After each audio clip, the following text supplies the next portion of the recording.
terheran-heran dengan adanya chips di semua pohon di kota Guangzhou ketika saya ke sana beberapa waktu yang lalu. Hotel yang saya tinggali kebetulan di depannya ada taman yang cukup besar. Sore hari saya menyempatkan gerak-gerak sedikit untuk melepas penatnya karena panjangnya meeting. Karena ada chips di pohon itu, saya terus mengikuti langkah saya, bukan sekedar hanya di sekitar taman, tapi saya terus berjalan keluar dari taman tersebut. Setiap langkah saya selalu memperhatikan pohon-pohon yang ada di sekitar saya, dan saya heran karena tidak ada satupun pohon yang tidak ada chipsnya, pohon yang besar. Jadi saya terus saja mengikuti jalan tersebut sehingga akhirnya saya bingung di mana posisi saya sekarang. Karena jalan selama 1 jam tersebut menurut feeling saya di awal adalah arahnya berputar sehingga kembali lagi ke hotel tersebut. Tapi ternyata saya nggak ketemu hotel tersebut. Mungkin karena saya banyak ngelamun. Isi kepala saya chips tadi. Saya bertanya, ngapain sih pohon dikasih chips? Lalu seperti kebiasaan saya sebagai seorang introvert yang agak pemalu, saya malu kalau bertanya pada orang. Maka kotak ajaib saya adalah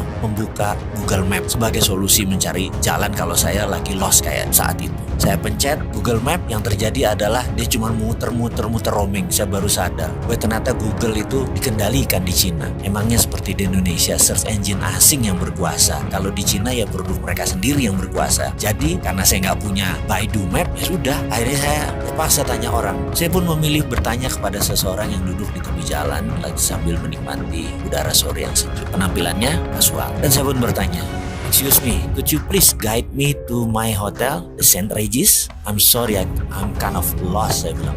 Dia menatap saya dan berkata, "Do you want to go from west side or from east side?" Saya terperanjat dengan bahasa Inggrisnya yang fasih, dan saya menjawab dengan cepat adalah, "Terserah, yang penting cepat," saya bilang begitu. Lalu dia menunjuk gedung putih yang agak jauh tepat di depan saya, di mana ternyata itu adalah sisi belakang hotel tersebut. Namun karena tertutup pohon yang besar, logonya tidak kelihatan. Saya mengucapkan terima kasih sambil memuji bahasa Inggrisnya yang fasih, dan juga memastikan apakah dia pernah tinggal di luar negeri atau sekolah di luar negeri.